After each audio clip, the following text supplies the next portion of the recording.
everybody, welcome to Passion for Paws. My name is Stephanie Ferguson. I'm one of the board members here at the shelter.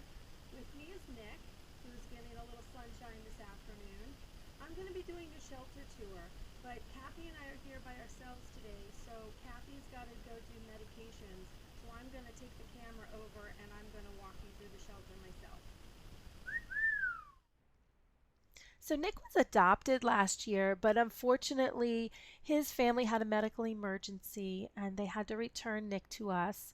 So we are really looking hard for him to find a new home, an appropriate home that will take care of him. We're walking into the shelter, and there are several rooms in the facility, but on the right, you'll see our office. We'll go upstairs after the tour. We're going to start in the workroom. We call it the workroom because this is where we dispense medications, we prepare the food, but we also house about 22 cats in this room. They're not all seniors, but primarily seniors and those with medical challenges that require frequent monitoring or medications. This is Hannah. Sitting on the counter is Bocelli. Bocelli has no medical challenges. He just likes the attention, so he's always hanging out in this room because this is where the people are more often than not. And Kathy's preparing the medications for this afternoon. Sitting with Kathy on the counter is Erie. Thank you, Bocelli. Is Erie. Erie is just over 20 years old. And he's doing great, but he lost his ear in a cat fight years ago, and as a result has frequent ear infections. But other than that, he's doing really well. On the floor are Zoe and Sister. There's Penelope sitting on the cat tower. Penelope has really come a long way in her socialization towards people. Hi, Penelope. So Zinnia right below her. We we pretty much have a cage-free facility, but you can see here Majesty is in a cage. Majesty is a senior. He has a lot of mouth infections and it prevents him from eating, so we monitor his food intake. And we have here's a cage with Princess in it. She just came back from the vet, so she has to stay in here for observation for another day or so. I mean, she feels ready to come out. And this room goes right into the main cat room. The main cat room, it's all cage free, as you'll see. We have a couple of screened enclosures, but other than that, there's no cages. This is Fabio. Fabio was trapped with 4 of his kittens. He's a boy, but we never found the mama cat. But Fabio and another male cat and 4 kittens were trapped by a rock wall about 2 months ago. This is one of our screened enclosures. The cats that are in here are in transition. They're just a little shy to be out in a big room all by themselves. They're a little apprehensive, some of them, about people. So we let them kind of hunker down in here and we'll slowly transition them into the main room. This way they can smell the smells and see the other cats, but they feel safe. This is Nova. Nova just came in a couple of months ago. He's a little apprehensive because I have the camera in his face.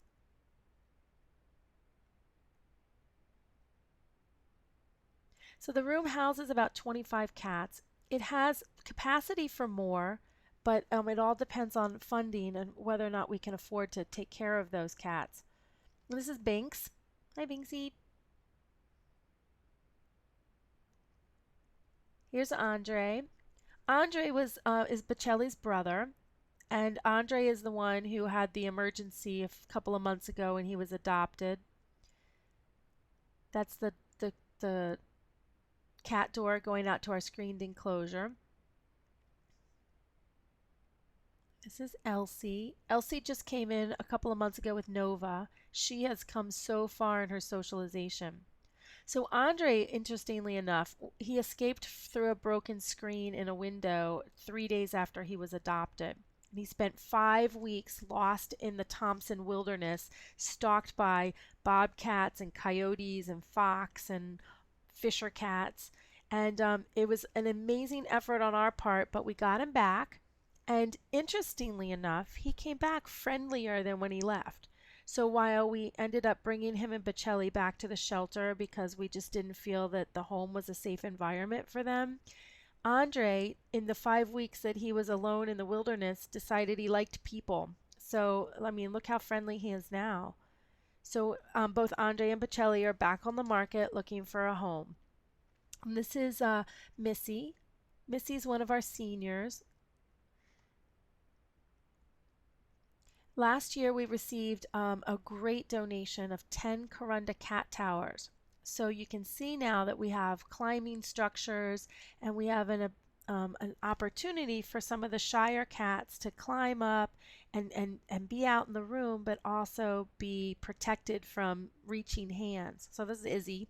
Izzy's a boy, but he's enjoying the sun and he's feeling safe because I can't just reach in and get to him. Now we're going to walk up the stairs to what we call the shy room. We've renamed it the party room just recently because the cats living in this room, some of them are feral, but some of them are just in a transitional state. But interestingly, it's now become quite the party room at night, and you can hear the cats running around and playing and carrying on. But what you see right now, you wouldn't think that. These cats are all very shy around me, but you'll see Kathy's gonna come over and pet them.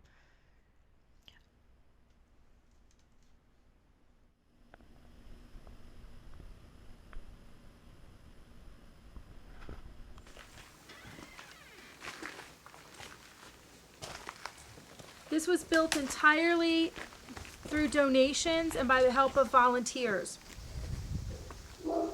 It gives the cats an opportunity to be outside, enjoying the country, but yet be safe. It's got a double screened lining so they can't get in and other animals can't get into the cats and the cats can't get out.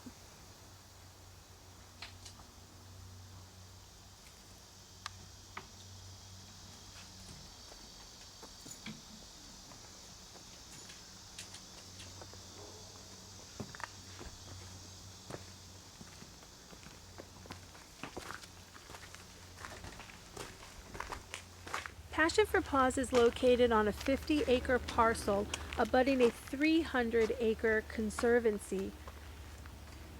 What you see in front of you is one of our barns. This barn has electricity in it. Behind it is a building we call the cabin. The cabin has both heat and electricity.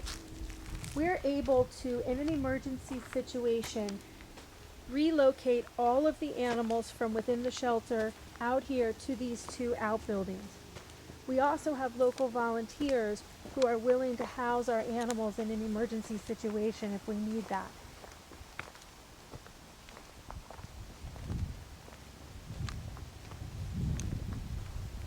We have crates available for every animal in the facility. So if there were an emergency, we could easily relocate them out here.